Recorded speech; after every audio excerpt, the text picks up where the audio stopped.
మన శరీరంలోని షట్చక్రాలలో మణిపూరక చక్రం ఒకటి. దాని లోపల అమ్మవారు ఆవిర్భవిస్తుంది అని పై మంత్రార్థం. మణిపూరక చక్రానికి అధిష్టాన దేవత విష్ణువు. మణిపూరక చక్రంలో 10 దళాలు గల పద్మం రత్నాలతో అలంకరింపబడి ఉంటుంది.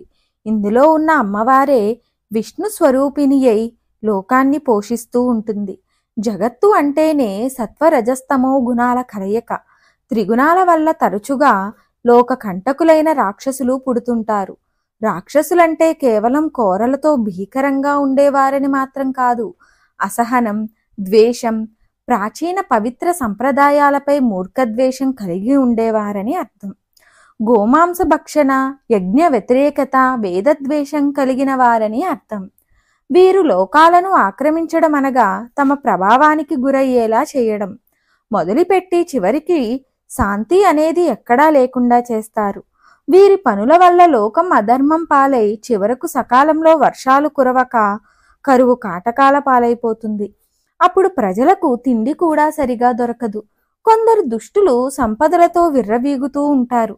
ఆ సమయంలో అమ్మవారు విష్ణు స్వరూపిణి అయి మణిపురాం తురదిత అనే నామంతో మణిపూరక చక్రంలో ఉదయించి లోకంలోని దుష్టత్వాన్ని నిర్మూలించి తిరిగి ప్రజలను పోషిస్తుంది.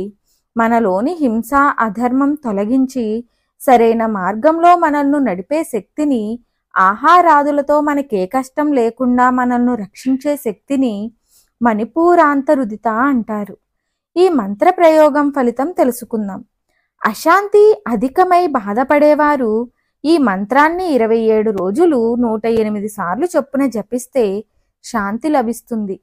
తిండికి కూడా కటకట పడేంత దారిద్రం ఉన్నవారైనా ఈ మంత్రాన్ని 108 సార్లు చొప్పున 41 రోజులు జపించి ఆఖరి రోజు అమ్మవారికి 108 బిల్వ పత్రాలతో అంటే మారేడు పత్రాలతో పూజిస్తే వారికి సంపదలు లభిస్తాయి. క్రూరత్వం ఎక్కువగా ఉన్నవారు, అసహనపరులు ఈ మంత్రాన్ని నిత్యం 11 సార్లు జపిస్తే ఆ అవలక్షణాల నుండి బయటపడతారు. గోహత్య పాపం చేసిన వారు 1 సంవత్సర కాలం ఈ మంత్రాన్ని రోజు 108 సార్లు జపిస్తే ఆ పాపం నుండి విముక్తులవుతారు. మంత్రం ఏమిటో తెలుసుకుందాం. ఓం మణిపూరాంతరుదితాయై నమః. ఓం మణిపూరాంతరుదితాయై నమః. ఓం మణిపూరాంతరుదితాయై నమః. మరిన్ని ఆధ్యాత్మిక విషయాల కోసం మా ఛానల్ను సబ్స్క్రైబ్ చేయండి. వీడియో నచ్చితే లైక్ చేయండి, షేర్ చేయండి, కామెంట్ రూపంలో మీ అభిప్రాయాన్ని తెలియచేయండి.